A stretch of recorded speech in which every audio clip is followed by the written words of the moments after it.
জেফার রহমানকে অ্যালেন স্বপনের নতুন বয়াম পাখি? গানে গানে অ্যালেন স্বপন এমন বাসনার কথা জানালেও তা একদম নাকচ করে দিয়েছেন জেফার। বলেছেন, আমি বয়ম পাখি নই। গানে এই দ্বন্দ্ব হয়তো থাকবে আরও কিছুদিন।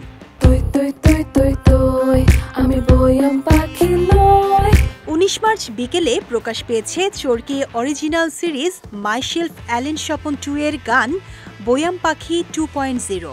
নতুন ভার্সনের এই গানটির মাধ্যমে চরকি আনুষ্ঠানিকভাবে জানালো সিরিজটিতে যুক্ত হয়েছেন জেফার। তিনি শুধু গানটিতে কণ্ঠই দেননি, করেছেন অভিনয়ও।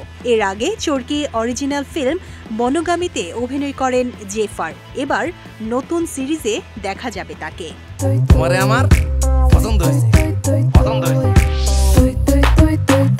অ্যালেন স্বপন সিরিজ এবং চরিত্রটি নিয়ে আগে থেকেই জানা ছিল জেফারের। মাই শেলফ অ্যালেন স্বপন 2 সিরিজটির নির্মাতা শিহাব শাহীন যখন অভিনয়ের জন্য জেফারকে অফার করেন, তখন আর বেশি ভাবতে হয়নি তার। জেফারের মতে, ইন্টারেস্টিং চরিত্র হলে আমি অবশ্যই অভিনয় করতে রাজি, কিন্তু তিনি যেহেতু গানের মানুষ, তাই গানকে বাদ দিতে পারেননি। বয়াম পাখি 2.0 গানে কণ্ঠও দিয়েছেন। তুমি কম চাটকাইয়া বয়াম পাখি 2.0 গানটি মূলত 2023 সালে মুক্তি পাওয়া মাই শেলফ অ্যালেন স্বপন সিরিজের বয়াম পাখি গানের নতুন ভার্সন। প্রথম গানটিতে কণ্ঠ দিয়েছিলেন অ্যালেন স্বপন চরিত্রে অভিনয় করা নাসির উদ্দিন খান। নতুন ভার্সনে তার সঙ্গে কণ্ঠ মিলিয়েছেন জেফার।